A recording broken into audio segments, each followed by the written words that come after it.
سلام عزيزي المتابع، قبل ما ندخل في هذا الفيديو هذا دخل سينيالي هاد القناه هادي ودي معك واحد الحسنه. هاد القناه هادي اللي باغا تدمر الشباب ديال المغرب وباغا تدمر جيل كامل اللي طالع دابا. ما يطراو جيتي حتى لكازا.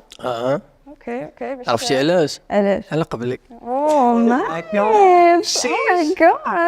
ما عرفناش هاد الناس هادو فعلا واش مسلمين او من شي ديانه اخرى، وكنتمنى من السلطات والامن ديال المغرب يتدخلوا في اقرب وقت وما كرهناش هاد الاشخاص هادو يضربوا بشي 10 سنين للواحد. حقاش عزيزي المتابع راه ماشي المغرب سيبت لهاد الدرجه هادي واي واحد كيدير فيه ما بغى، وهاد الاشخاص هادو عارفين اش كيديروا وفين باغيين يوصلوا. هما باغيين يدمروا الشباب وباغي يدمروا جيل كامل، لا الجيل الحالي ولا الجيل اللي طالع. باش تجي دير هاد المنكر زائد الحموضه زائد التفاهه زائد تقليد الاعمى في بلد الاسلامي، هادشي راه ما يمكنش. وهذا البرنامج هذا راه تم التقليد ديالو من واحد البرنامج اللي اجنبي.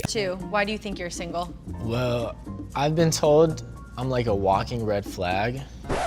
But I would kind of agree with contestant number 1 that, you know, the right girl just hasn't come along. وهذا البرنامج الاجنبي عزيزي المتابع ما كننصحكش تدخل تفرج فيه. هاد الاشخاص هادو داروا 50% من التقليد ديال هذا البرنامج هذا، كل داروا 100% كانت غتكون شي حاجه اللي كارثيه. ما غاديش يقدروا يديروا التقليد 100% ديال هذا البرنامج الاجنبي، حقاش عارفين المغاربه ما غاديش يسكتوا، وحتى دابا المغاربه ما ساكتينش ودايرين حملات باش يسيناريو هذه القناه هذه. اش كيبان لك عزيزي المتابع؟ واش هاد الاشخاص هادو داروا هذا البرنامج هذا غير هكاك او باش يختبروا المغاربه واش فعلا غادي ينوضوا ضد هذا الشيء ولا لا؟ انا كيبان لي عزيزي المتابع ان كاينه شي جهه كدعم هذا التخربيق هذا اللي كيديروا هاد الاشخاص هادو باش يحاولوا يطلعوا واحد الجيل اللي باغينه هما. كما كتعرفوا دابا راه كثرت المثليه الجنسيه، ونتمنى من السلطات تحبس علينا هذا المرض هذا قبل ما تنتشر هاد العدوى هذه وتصابوا بها الشباب والجيل اللي طالع. ولو وصلتي حتى لهنا عزيزي المتابع ما تنساش دير لايك للفيديو. واللي خاص يكون في العلم ديالك عزيزي المتابع ان الدول الاجنبيه او الدول العربيه ملي كيشوفوا هذا الشيء في المغرب راه كيشوه السمعه ديال المغرب بزاف، وبالخصوص المغرب بلد اسلامي. وهذا البرنامج هادو ديال هاد السلاقط هادو راه تم التصوير ديالو في رمضان وما بغاش يلوحوا في رمضان، حقاش راكم عارفين كل لاحوا في رمضان اش كان غادي يوقع، وخلاوه حتى لمنور رمضان ولاحوا هذا البرنامج هذا. ودابا المغاربه ما ساكتينش على هذا الشيء،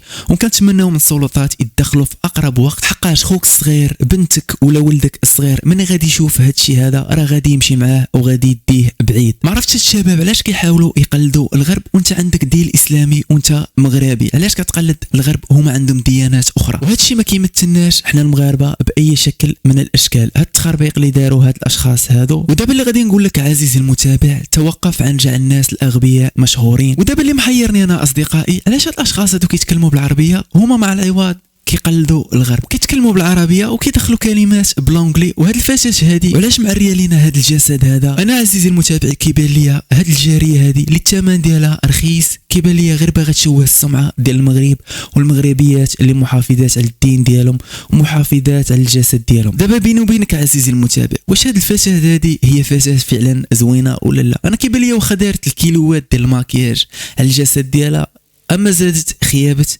وبالخصوص مني زادت تعرات، والثمن ديالها اللي رخيص بزاف ما تجيب حتى 5 دراهم ولا 4 دراهم حتى 3 دراهم بزاف عليها. المهم اصدقائي كان هذا هو الفيديو خفيف ظريف، نتمنى هذا الشيء يوصل للسلطات والامن ديال المغرب باش توقف هاد الكارثه هذه اللي واقعه حاليا دابا في المغرب. وما تنساش دير اشتراك بالقناه ديالي. اسمع القناه ديالي مهدي WBS. ولا بغا نقول ان هاد الفتاه هذه راه مني انا كندير هاد الايديت لهاد الفيديو هذا والله تجابت ليا التقيه، يا ربي تسمح ليا. نشوفكم فيديو اخر ان شاء الله.